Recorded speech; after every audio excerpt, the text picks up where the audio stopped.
ini nanti akan dikorupsi misalnya begitu, akan diselewengkan. Terus ini kumpulan orang-orang tertentu saja yang kemudian arahnya berbau politik gitu, heavy politik dan lain sebagainya. Dengan Pak Tito, saya sudah jelaskan kepada teman-teman media dan teman-teman asosiasi APSI. Ini gimana kalau bermasalah? Ya kalau bermasalah ya bermasalah hukum ya bisa diselesaikan secara hukum. Gitu. Kita kan orang Indonesia, udah lama jadi orang Indonesia, kita tahu betul bahwa potensi itu bukan nggak ada. Cuman jangan karena ada ketakutan nanti bermasalah terus jadi kita nggak maju melangkah, gitu. Iya kan? Ibaratnya perumpamannya ini ada di hutan, ntar ada singa, ada macan, ada beruang, maka itu kita nggak masuk hutan. Bahwa ini kok merah putih, potensi keuntungannya luar biasa, tapi juga potensi fraudnya juga besar. Iya kan? Ya udah urusan, kalau ada masalah ya urusannya urusan aparat penegak hukum. Begitu. Karena saya juga sering ditanya, koperasi banyak masalah Pak Menteri. Loh, emang PT nggak banyak masalah?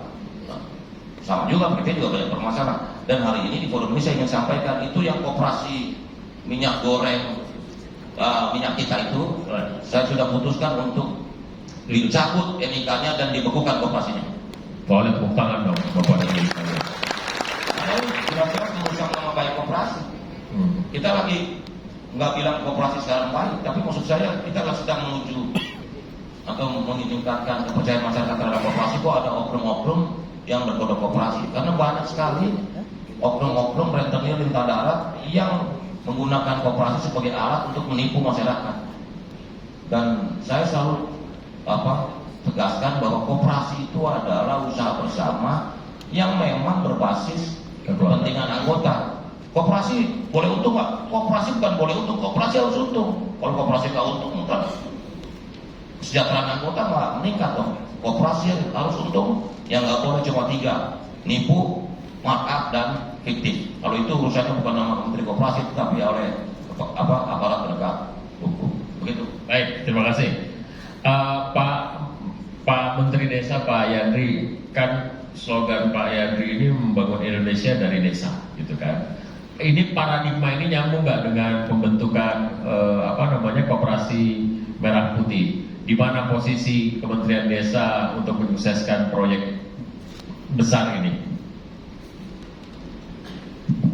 Ya baik Bang Alvito, terima kasih. Assalamualaikum warahmatullahi wabarakatuh. Waalaikumsalam. Selamat sore, salam sejahtera buat kita semua. Pak Menteri Koperasi yang kami banggakan, Pak Sekjen, Pak Komjen Sri Thohir, Bang Abdul Aziz, terima kasih semuanya. Pak semua yang hadir, mohon maaf tidak kami sebutkan satu persatu. Pertama, kenapa saya tampilkan situasi Jepang dan Korea nih Bang Alvito? Bisa ditampilkan ya. Kenapa ini slide ini yang pertama saya tampilkan Bapak Ibu? Begitu seriusnya Jepang dan Korea hari ini menghadapi persoalan desa. Karena di Jepang misalkan, itu ada 93% penduduk Jepang tinggal di kota dan 7% tinggal di desa. Yang tinggal di desa pun orang-orang tidak produktif. Nah sekarang Jepang sudah mengalami persoalan ekonomi serius, pertumbuhan penduduk sangat serius, dan usia yang produktif itu lebih kecil daripada usia yang non produktif. Artinya yang ingin saya sampaikan Bang Alvito, sesuai dengan tagline Menteri Desa hari ini, Kementerian Desa dan PDT ini, bangun desa, bangun Indonesia. Maka sejatinya kalau kita membangun desa, otomatis itu kita membangun Indonesia.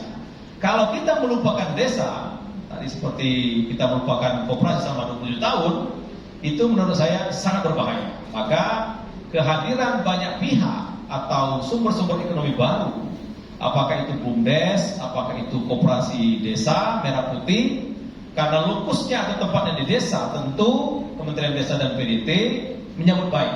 Dan kami siap 1000% mendukung program Bapak Presiden Prabowo, dan kita akan memaksimalkan apa yang ada di desa, ya. Karena di desa itu potensinya beragam, yang belum dioptimalisasi sumber daya manusia juga beragam yang perlu di-upgrade lagi.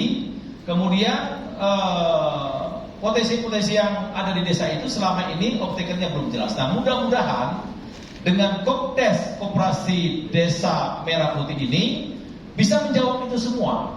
Maka mimpi kita dan insya Allah akan menjadi kenyataan kalau koperasi desa ini cepat dan akurat, kemudian strukturnya bagus, kemudian sumber daya manusia juga mumpuni, kemudian semua potensi yang ada itu kita maksimalkan, maka gerakan ekonomi dari desa itu untuk pertumbuhan ekonomi 8% yang dicanangkan oleh pemerintah sekarang, itu insya Allah dari desa bisa menyumbangkan 2-3% pertumbuhan ekonomi. Kenapa? Karena sirkulasi ekonomi melalui koperasi desa, BUMDes, makan siang bergizi, itu semuanya ada di desa, Bapak Ibu. Saya sekarang membuat 12 aksi Kementerian Desa. Salah satunya itu swasembada pangan. Nah, kalau swasembada pangan kemana? Koperasi, bisa BUMDes. Ada juga misalkan desa ekspor melalui koperasi bisa, melalui BUMDes bisa. Ada desa bebas sampah bisa juga dikelola koperasi. Tadi juga ada 6 gerai, itu semua berkaitan dengan hidup dan kehidupan yang ada di desa. Maka kami sudah rapat Pak Bang Alvito di Kementerian Desa. Kami tidak ada pilihan bahwa kita harus bersama-sama dengan Menteri Koperasi, dengan Menteri Dalam Negeri, Bappenas, Keuangan, di bawah komando Kepala Satgasnya Pak Menko Pangan. Ini adalah